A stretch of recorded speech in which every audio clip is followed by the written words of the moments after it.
Yaxşımısınızlar dostlar? Men sizlarning 100 tuvan qıcılcan Uyghur Yandin Bayan.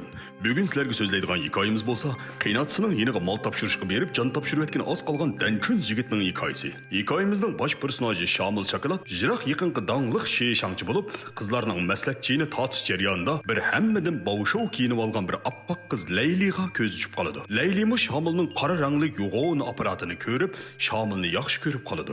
Yo, jinim, narimni yaxshi ko'rib, men bilan to'y qilmoqchi bo'lg'iyting sen. Jinim, men sening mush kasbingga amroq, kelgusi parlaq, shishangchi degancha jiq tepib tez o'ladigan, yaxshi gullanadigan kasb emasmi? So, uyingdagilar qo'shilarmi? Ansirma jinim, arshu mashinaga xaridor qilib xo'sh olsin-a. Laylining sadda ham sabiy so'zlari Shamilni qattiq ta'sirlantirdi. Atsi ular birga yo'lga chiqdi. Shamil o'zining otam ko'migan, onam ko'migan bir yerga ketib borganligini his qilib, og'inamga bo'lsimi deb qo'yayjimi deb o'zidan ozroq oq bo'lgan shahardek og'inisi Komilga telefon qildi. Yo, what's up, adash? Men to'y qiladigan bo'lib qoldim. Yo, kim bilan? Layli bilan. Layli? Birat telefonni. Yo, xon, bak shoshqon. Komil bilan yurib, Shamil bilan to'y qilganmikan? Layli kim asa mayli bo'lib ketdingizdan-a? Bir nimaga hisobma biz? Voy, amisi sizmi keling-a? Avliyo bo'lib ketmayli. Dadam biringlarni tanlab olsin. Yo, adash, to'y deganni-chi, yaxshi o'ylashchimi? Xotin deganni chaqmoq sip oladigan narsa. Shamil Komilning gapiga pisand qilmayli telefonni qo'yib yutadi. Ular oxiri cho'nglarning uyiga yetib keladi. Laylining jamoatidagilar bir tog'liq jilg'ining ichida turadigan boy kishilardan bo'lib, Layli ularning birdan-bir orzuliq qizi edi. "Voy qizim, bir yigit kaynimda kuyib pishib yurdi" degandan, bunchalik kuyib ketganini bilmabdim-a? Elimi yo'l yaxshi kesh qolmabsizlar. Bo'lmasa sen yolg'izga o'xshaydi deb qolibdim-ki. Hey bala, nima kasb qilasiz? Yo, men operatsiya edi. Shishangchilar, Shangongdingni tishingga bekitib oldingmi nima? Shishangchilik qilg'ichi Gavsudi vijon tassam olmamda. Akaraming yaxshida, ya topgan puling oyog'imga yig'ilib ketib baramda ya. Hey dada. Yo, chaqchaqib qo'ydi. Men go shishangchiga amroq. Apang bilan ishkimizning to'yini tatgan shishangchi to'y deymizda teqib bermadi-chu. Ishkinglarnikini qo'shib bir xil chiqarib olaymi-ki deyman-ku. Yo, qiynatda, men shishangchi emas, fotograf. Qizimning to'yini sen tatib qo'yamsan? Bo'ldi-qilar dada. Shamil, sizga deyishni unutib qopdimi? Biz Almiras doktor jamoati. Dadam tug'ut doktori, opam nerv kasalliklar doktori. Qanda, xotinim seni davolab qo'ysinmi? Shishangchi. Hey dadisi, mabani aylantirib keling, biz qizlarning parangini qilib olaylik. Laylining dadisi Shamilni ilib o'zining o'yli aramlarini ko'rsatib chiqdi. Hamda o'zining qanchalik jafoda egilik tiklab, dadisining mirosiga erishganligini so'zlab berdi. Bu jarayonda Shamil bu yerda chiroyi tortishib qolgan qarxotin bilan ishtini tortishib qolgan qarvoy dabiyizini ko'rib hayron bo'ladi. Laylining dadisi bo'lsa tushundirib, ularning uzun yildan yog'i bu yerda ishlayotganligi hamda o'z bilan bir oila kishilardek o'tadiganligini aytdi. O'g'lim, badan sapoying xili yaxshida qilib turdi, ha? Anda-munda chiniqib qo'yamsa qanda? Albatta, Layli ishkimiz doim birga chiniqimiz. U qo'sa qatlaydi, men yer beg'irlayman. Esel yangzangva. Menmi yosh vaqtimda mushunda qo'shkichlik chiniqatdim. Qo'saqmi ochqanda, bolam. Qinanan san o'xshitib bir vaymaydiyanlik qilib bersinmi? Yo'sha qiynata. Chawmifindin birni, vila. Zada hozirgi bolalarcha parnikning bolasida. Yegandan keyin mundaq bir bovla yemamsa. Shunda qilib, tomoq yeydigan vaqtmi yetib keladi. Vangbadin bovuya qilib qaytib kelgan Laylining bu maschiray inisi uy kirmaylik ko'tuldashga boshlaydi. Yo, ukom, sen nima ish qilsa? Men kunda say bozoriga berib, chayzxonga ilib, do'yindagi qizlarga to'p va pash taqdim qara.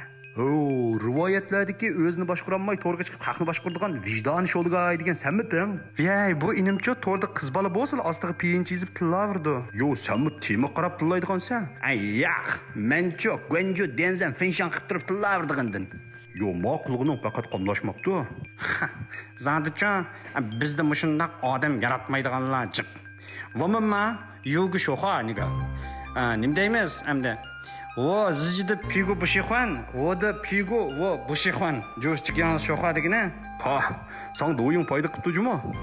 So'rindagi ko'ngilsizlik Shamilning ko'nglini bir qisman qilib qo'ydi. Layli Shamilning ko'nglini yasash uchun bo'ldi qiling jinim. Ularni o'ylamang, biz ikkimiz birlikda oxirgi qarang orlasa nima chiqadiganligini tajriba qilib boqaylik deb asta orom oladi. Yerim kechida tuyuqsiz qop ketgan Shamil talog'i chiqib, ziyondan birini sho'ray deb turishiga, oila bog'una qarvoy dabiza xuddi pavdu qilayotgandek yugurib kelib bir shan qilib o'tib ketadi. Buningdan hayron qolgan Shomil kayniga qarab darizdagi chechimni yub yataymi, yumay yataymi deb ikkilanayotgan qarg'otinni ko'rib qoladi. Buningdan benormallikni his qilgan Shomil uyiga asta qaytib kirdi hamda qiynapsini uchirtib qoladi. Hey kuyog'il balam, ikkinglar aralashqanimi 3 oy bo'lib qapti. Buda qayda to'yinglarni qilib etsak, bir oygacha men bir navirlik bo'lib qolsam, baxt ustiga baxt qo'shgandek ish bo'ladi-da. Oh, yo'q, qinana. Men qiyotamdim, yo siz ezyotamsiz. Men kitobni jiq o'qimagan jumu, meni oldimang. Voy balam, men kitobni jiq o'qigan. Uzun yillik nervi kasalliklar doktori. Ni saranglarni o'nglab etganman. Qarsam ziyon chekadigansiz, gipnoz qilib beray, sizga foyda qilib qola. Yo'q, ada. Gipnozlarga ishonmayman-da. Siz to'la kitob o'qigan qiyofat kirvanmang. Haqiqiy kitob o'qigan odamning ko'zichi mana mendek bo'ladi. Gapini tugatgan Shomil tuyuqsiz o'zini yo'qotib qo'ydi. Hamda atsi o'zining karvatidan uyg'ondi. Atsi Laylining 70 pushta hammasi to'yning maslatini pishog'ili keladi. G'alati yeri shuki, ko'pchilik Shomilning kasbiga ko'ngil bo'lmay, balki uning badan sabosiga ko'ngil bo'ladi. Voy, to'y yigit mushuma? Men tiq to'yga kelgan qalabiki debdimi? To'rikdak yigitdan birini tepdi-ku. Shuni deme. Nimda qara ham yo'g'on to'rik bu. Shomil bu gaplarga ancha pisand qilib ketmadi. To'satdan so'rinda Shomil o'ziga o'xshash bir rangdagi cho'gay chiroy bir bolni uchirtib qoladi. Hamda uning bilan bir shito silishidi. Shito silib o'tirib etgan Shomil, "Sen yomon chidamaskensa, sening rasmingni tortib men to'rga chiqarib o'taman" deb Shangongdingni o'chamayli rasmiga tortdi. Bu ahvoldan tuyuqsiz o'zgarib qolgan bu avoq yigit Shomilga qarab qattiq vaqiraydi. Sen meyeni açtın mı?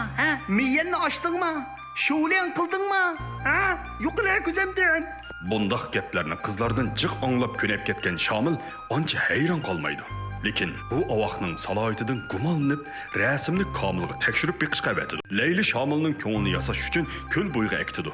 Lekin dal mushaqda jiroqdagi ravoq ostida bir ovozsiz kim ortiq faoliyati ilib berilyotdi.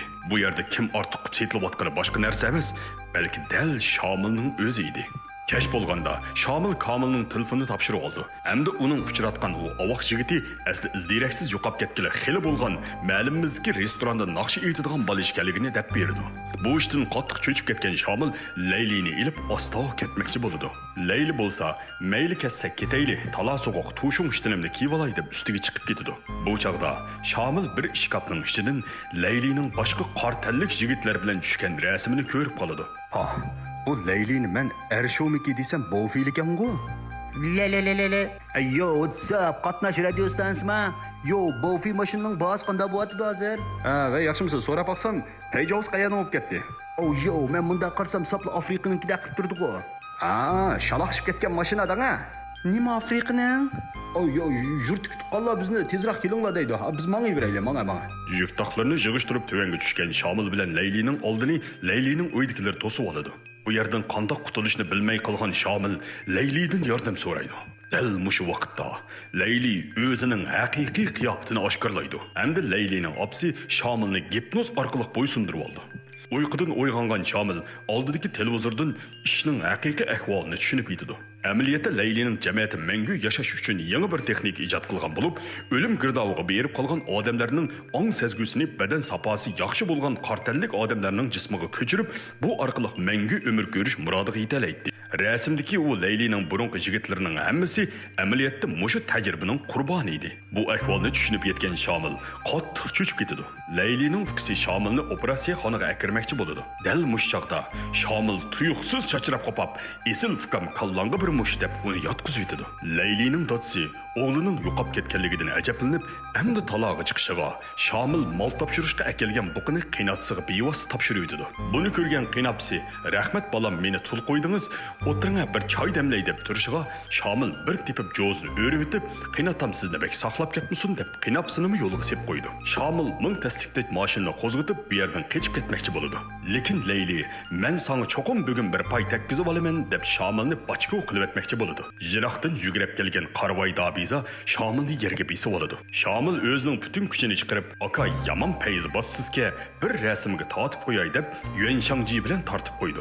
O'zining suyan holtini ko'rgan Bag'van oxiri aql o'shini topadi. Hamda Laylining qo'lidan qurolni ilib bir oila kishilari bo'lgandan keyin ratli yetinglar deb uni yo'lga sep qo'ydi. Mayyansiz yashaganimdan o'lginim afzal deb o'zini boshqa qilib oladi. Bu chaqda Şamilning agenti Kamil to'yning xizmatini qilgani kelgan bo'lib, bu ahvollarni ko'rib qattiq cho'chib ketadi. Yo adash, anlasam cho'nglarni ketib qopti deydi-ku. Yo o'zim yo'lga sep qo'ydim. Yo adash, sen yiqibdimi bu yer? Oqirib qolgandek tursan-ku. Yo ozga qila adash, qo'rqib tatirib ketdim. Yo adash, qali qo'yni so'ydingmi? Oltin zanjir qo'ydingmi? Qisa desam unamay to'y qilganga to'ydingmi? Yo skirt. Şamil oxiri bu qorong'u zulmatdan qochib qutuladi. Shuning bilan bu kinoimiz oxirlashdi. Bu kinodan shuni bilib olgani bo'ladiki, o'g'il bola bo'lgandan keyin qiynanangning uyiga quruq qil borma.